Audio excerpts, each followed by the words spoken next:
ओम नमो भगवते वासुदेवाय नमः। भक्तजनों, आप सभी को निर्जला एकादशी की हार्दिक शुभकामनाएं। भगवान विष्णु और माता लक्ष्मी आपके जीवन में हमेशा खुशहाली बनाए रखें। भक्तजनों, आइए जानते हैं निर्जला एकादशी कब है। हर साल जेठ मास के शुक्ल पक्ष की एकादशी तिथि को निर्जला एकादशी मनाई जाती है। इसे भीमसेनी एकादशी भी कहा जाता है। महाभारत काल में गदाधारी भीम निर्जला एकादशी का व्रत रखते थे। इसके लिए इसे भीमसेनी एकादशी कहते हैं। इस व्रत का पुण्य फल सभी एकादशियों के समान होता है। इस साल जून में निर्जला एकादशी रखा जाएगा। अब हम जानते हैं कि कौन से दिन व्रत रखा जाएगा। भक्तजनों, वैदिक पंचांग के अनुसार जेठ मास की शुक्ल पक्ष की एकादशी तिथि 6 जून को देर रात 2:15 पर शुरू होगी। वहीं 7 जून को सुबह 4:47 पर समाप्त होगी। सनातन धर्म में उदया तिथि का बहुत अधिक मान है। इसके लिए 6 जून को निर्जला एकादशी मनाई जाएगी।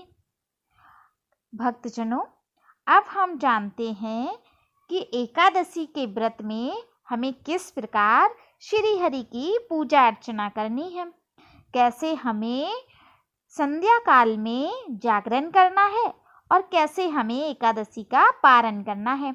चलिए विस्तार से जानते हैं। भक्तजनों, निर्जला एकादशी पूजा विधि। स्नान आदि कर मंदिर की सफाई करें। भगवान श्री हरि विष्णु का जलाभिषेक करें।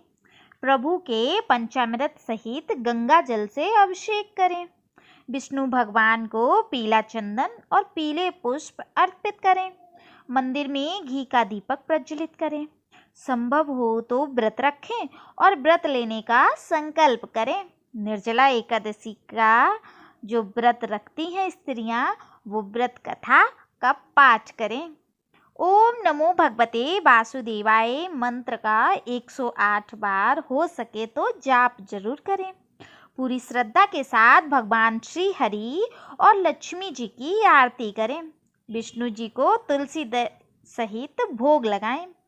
अंत में क्षमा प्रार्थना करें।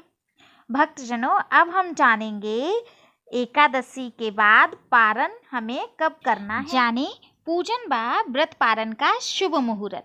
7 जून पारण का मुहूर्त 1:44 से शुरू होकर शाम 4:31 तक रहेगा।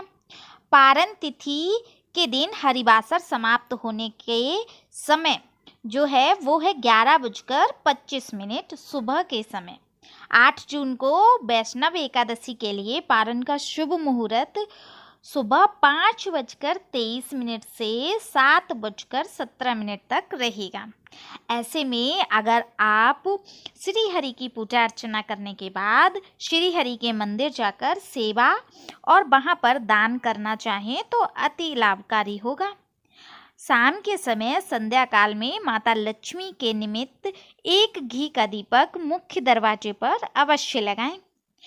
तुलसी जी के क्यारे में भूलकर भी जल अर्पित ना करें, क्योंकि तुलसी माँ श्री हरि के लिए एकादशी के दिन निर्जला व्रत रखती है। ऐसे में आप पुण्य की जगह पाप के भागीदार हो सकते हैं। भक्तजनों, शाम के समय श्री हरि का जागरण और कथा भजन कीर्तन करें। श्री हरि की पूजा अर्चना करने के बाद जो भी भोग लगाया है उसका भोग ग्रहण करें और अपने परिवार के साथ भजन कीर्तन जरूर करें। आशा करती हूँ कि जानकारी आपको अच्छी लगी होगी, और जानकारी अच्छी लगी तो जरूर से कमेंट में एक बार ओम नमो भगवते वासुदेवाय नमः जरूर लिखें। मिलते हैं किसी विशेष जानकारी के साथ। भजमन नारायण नारायण नारायण श्रीमन नारायण नारायण। राधे राधे।